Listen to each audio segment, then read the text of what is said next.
Hi.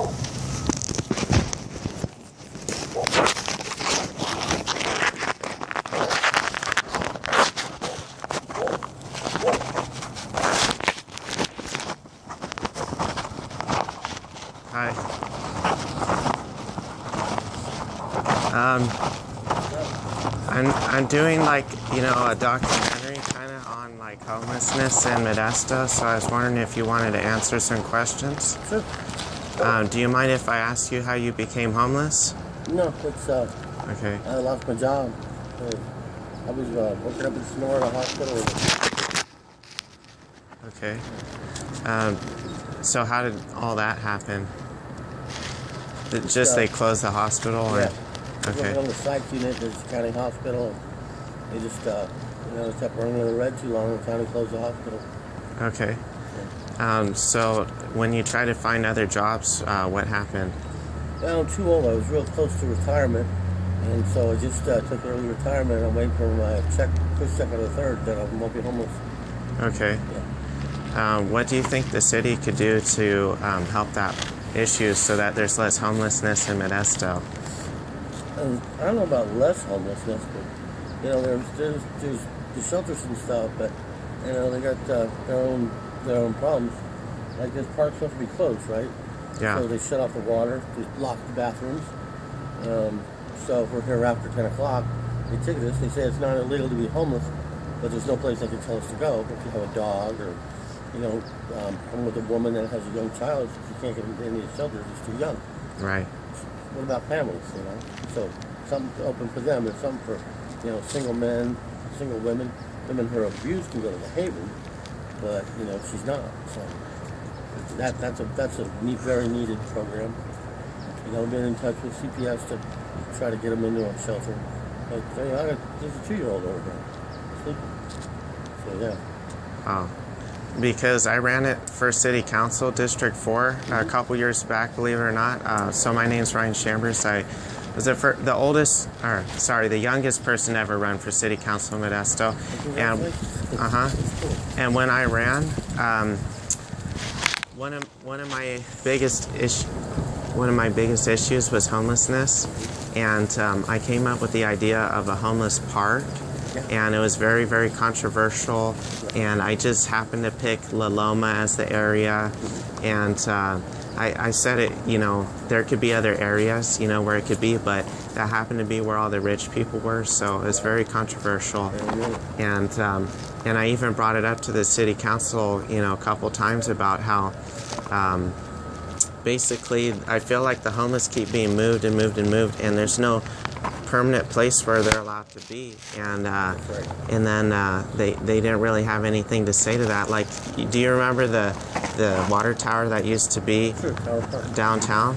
They fenced it off. I want to say a year or two before they actually started building the housing over there for seniors. I remember that. Yeah. And that's what I told them, and. See, this would be a perfect place. There's no residents right here, self-businesses. Yeah. They've got, people could be here. But they really took the park, fixed that water fountain, because the city didn't want to do it. It was running, and then the city just turned it off. It works. Right. They want to run us out. But, yeah, you're right. What's else for them? Where do they want us to go? While we're trying to get back on our feet. They want us to move on. So they basically harass us with illegal lodging in the park after hours, all this nonsense. So we can't be here. Where do we go? Go to the shelter. Well, the Mission summer program, you can go for a month and you're out for 15 days. A month, 15 days. They have a winter program starting 11/1, goes through April. But that only takes care of the winter months, right? Right. And they can get full. The Salvation Army is full. The Gospel Mission has room right now. But again, the winter program doesn't start till 11/1. Tuesday. Right. So, yeah, absolutely. It'd be a great idea. That tent city. And then they could centralize some, services, whatever, a medical tent that would come out every now and then for people, there's lots of medical issues out here. Any of that kind of stuff would be great. There is a van that comes here, not even once a month. That's part of the program. There's a dental van, a medical van, and I use those services. Use the clinics. You know, because I finally got some Obamacare. I finally got some medical treatment. So I still need dental. I had a bike accident, broke out a bunch of my teeth. So now I need dentures. So yeah, it's a very real need. And you know, there's a lot. Some people out here, you know, it's drugs and alcohol, and at some level it's a choice. There's a lot of people out there that are not choosing. You know, my mother was a 2-year-old, and her grandmother was sleeping here with her. With her mom, her grandmother was a 2-year-old. They need help, and they've been in touch with the county. The county keeps promising to get them in a motel, and they'll come in with housing, and it's on top. You know, they've been in touch with healthcare. There's no mental health problems. There's no drug and alcohol problems. There's just people that she was with a guy. They broke up. He has child support, doesn't pay it, so she's got no income. What do you do? Right. You know? She's very in touch with the welfare. I think she's gotten some EBT, you know, cow breast, but that helps her with food. But there's not much cash for rent, so she can't get a room. So yeah, you're right. So it's a place where you pitch its head. You got nothing else, you know. Get up some money and go to big fighters in there, but somebody go to any of the places. Go like over on the what is it, 8th Street, beach over there, Crescent. Oh, there it is.